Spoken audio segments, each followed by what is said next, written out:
नमस्कार,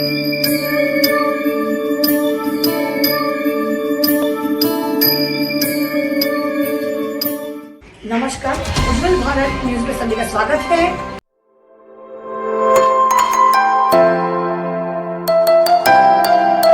माता चंद्रघंटा का तीसरा स्वरूप, जिसे हम मां भगवती का असल स्वरूप यह है कि 10 हाथ वाली यह माता है। और चित्रघंटा माता का कैसे पूजन करेंगे, कैसे अर्चन करोगे और क्या यह माता से प्राप्ति होती है, यह हर चीजों की हम चर्चा आज करेंगे। पहले माता अंबिका को वंदन करें। सर्वमांगल्य मांगल्ये शिवे सर्वार्थ साधिके शरण्ये त्र्यंबके गौरी नारायणी नमोस्तुते।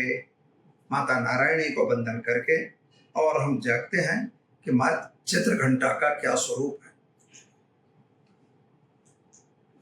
या देवी सर्वभूतेषु मां चित्रघंटा स्वरूपेण संस्थिता। नमस्तस्यै नमस्तस्यै नमस्तस्यै नमो नमः। माता चित्रघंटा के चरणों में वंदन करके और शुरू करते हैं हम आज का मां भगवती का आराधन। किस तरह से आप इसकी आराधना करेंगे। माता चित्रघंटा जो है वह वास्तविक रूप से मित्रों इन्हें चंद्रघंटा भी कहा जाता है। चंद्रघंटा माता जो है वह हमारे मणिपुर चक्र में स्थित है। यह इनका संपूर्ण रूप कहा जाता है, जो अलौकिक रूप है।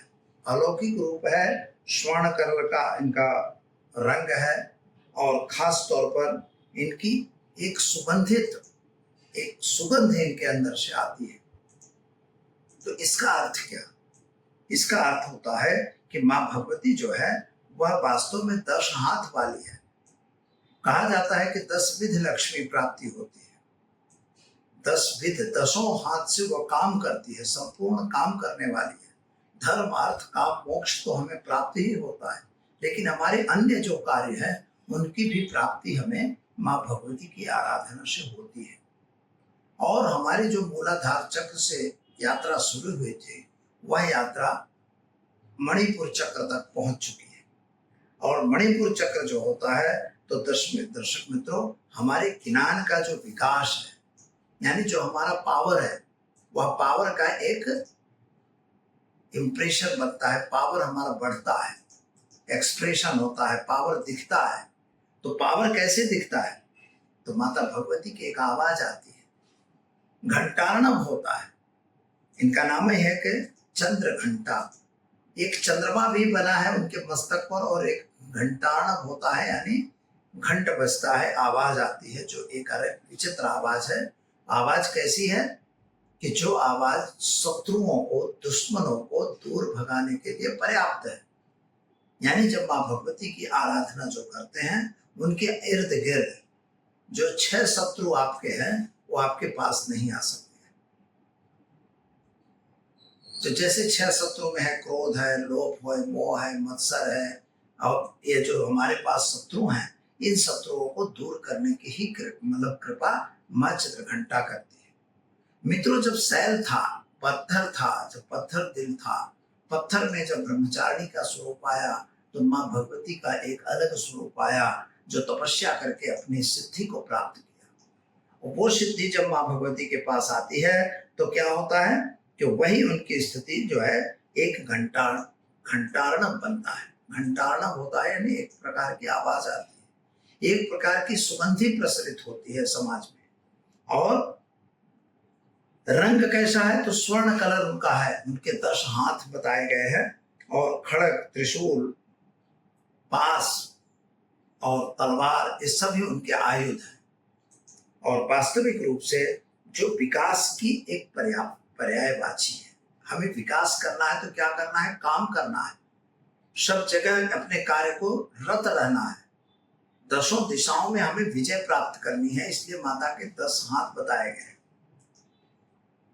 तो जब आपको 10 दिशाओं का वर्णन आता है तो यह माता का मेहनत करने का स्वरूप है। मतलब 10 दिशाओं में विजय कब मिलेगी? जब हम मेहनत करेंगे। मेहनत नहीं करोगे तो कोई विजय नहीं मिलने वाली। तो वही मां भगवती आपको आदेश करती है कि मित्रों आप आराधना करिए और आपकी दसों दिशाओं में दिग्विजय की प्राप्ति आपको जरूर। और माता भगवती मणिपुर चक्र में है, शुक्र ग्रह की एक प्रणेता है। आप जानते हो जिस तरह से शुक्र मतलब हुआ ऐश्वर्य। जब ग्रहों की स्थिति में बात करते हैं तो शुक्र ग्रह है। जैसे माँ शैलपुत्री जो है वो माता भगवती जो है वह वास्तविक रूप से चंद्रमा का प्रतीक है। चंद्रमा का मतलब ध्यान नहीं था, ध्यान उनका कमजोर था, तो उसी ध्यान को जागृत करने जरूरी था। और यह जो चित्रघंटा माता हुई तो इनका ध्यान तो व्यवस्थित हो गया और जागृत भी हो गई। अब हमें क्या स्थिति आ गई? ऐश्वर्य, पैसा, दक्षिणा। हमारे पास पैसा भी होना चाहिए। तो जब माँ चित्रघंटा की आप आराधना करते हो तो आपके व्यापार में वृद्धि होगी। जब आप मेहनत करोगे तो आपके व्यापार में वृद्धि होगी, आपके कार्यों में सफलता मिलेगी, आप नए नए कार्यों में आगे बढ़ सकोगे। इसे ही मणिपुर चक्र भी कहा गया है, क्योंकि योगी लोग माता को मणिपुर चक्र के अंदर देखते हैं। तो जो मणिपुर चक्र है वो हमारे यहाँ पर है, नाभि के अंदर है। जो मणिपुर चक्र खुलने के बाद आप जानते हो कि हमें चारों तरफ का ज्ञान प्राप्त हो जाता है, हमारे पास एक नया विकास तैयार होता है। तो मित्रों, काम को कर्म प्रधान विश्व कर राखा, को कर कर्म बढ़ावे शाखा, यह माता चित्रघंटा का जो स्वरूप है यह कर्म प्रधान स्वरूप है। हमें कार्य कैसे करना और क्या करना इसकी माहिती देता है। अब मान लीजिए आपके पास नौकरी नहीं है, व्यापार नहीं है, व्यापार में हानि हो रही है, व्यापार आगे नहीं बढ़ रहा है, ऐसी कोई स्थिति है तो आपको मेहनत तो करनी है। माता कहती है आपको मेहनत करना है, लेकिन यहीं पर अगर आप माता चित्रघंटा की आराधना करते हैं तो आपको निश्चित आपके व्यापार में, आपके नौकरी में, आपके काम में सफलता मिलेगी। माता भगवती की जो आराधना करोगे मित्रों तो वह सिंह पर सवार है। सिंह भी धर्म का प्रतीक है। जो भी मेहनत करोगे वो धर्म के रूप में करोगे। ऐसा नहीं कि अधर्म करके हम पैसा कमा लेंगे। अधर्म का प्रतीक यहाँ नहीं है, अधर्म बिल्कुल नहीं। धर्म के प्रतीक को सिंह का असवारी उनको मिली हुई है। और इसीलिए माँ भगवती को क्या किया जाता है कि माता भगवती को वास्तविक रूप से उनको अलग अलग चीजों का भोग लगाया जाता है, जिसमें शक्कर का भोग, साकर यानी मिश्री का भोग दीजिए, घी की मीठी मिठाइयों का भोग लगाइए, उनको फल लगाइए, दाड़मी कुसुमादपीय फल भी है, माँ भगवती को आप दीजिए और माता को आराधना कीजिए। माँ की आराधना कैसे करनी है? तो मित्रों, आपने स्थापना तो कर ली है, घट स्थापन किया है, माता चित्रघंटा का स्वरूप रखिए और चित्रघंटा के स्वरूप के सामने आप एक बाजोट के ऊपर पीले कलर का कपड़ा बिछाइए और चने की दाल से 9 ठगली बना के 9 मुट्ठी वहां पर रखिए और उस पर एक एक पान और एक एक सुपारी रख दीजिए।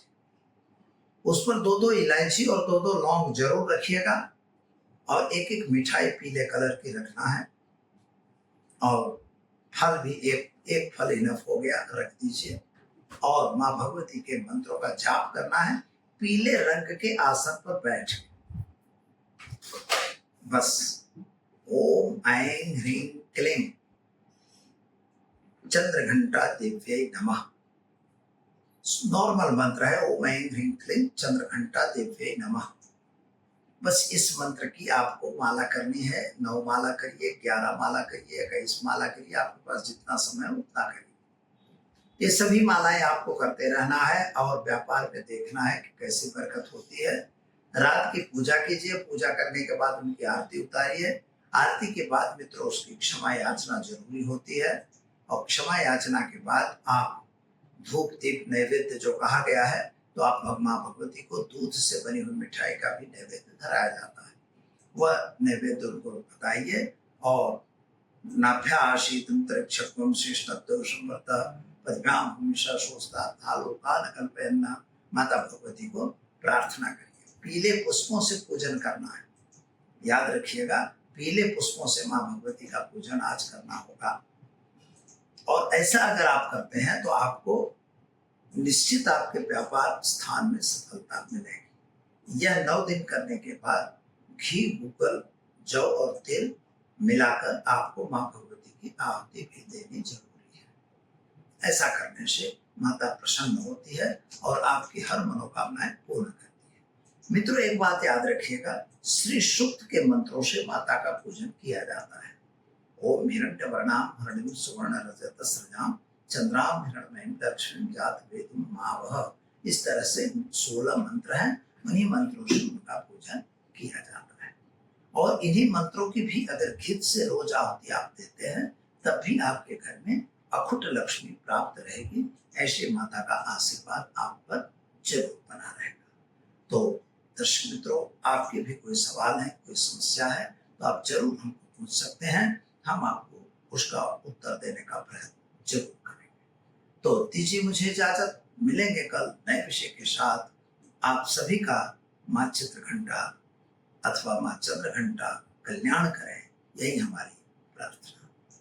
जय माता जी। उज्जवल भारत न्यूज, देश की प्रखर आवाज। सीमा भट्टाचार्य, मुख्य संपादक। देखते रहिए उज्जवल भारत न्यूज। नजर रखिएगा उज्जवल भारत न्यूज पर। चैनल को लाइक करें, शेयर करें, सब्सक्राइब जरूर करें, क्योंकि आपका साथ ही हमारा विकास है।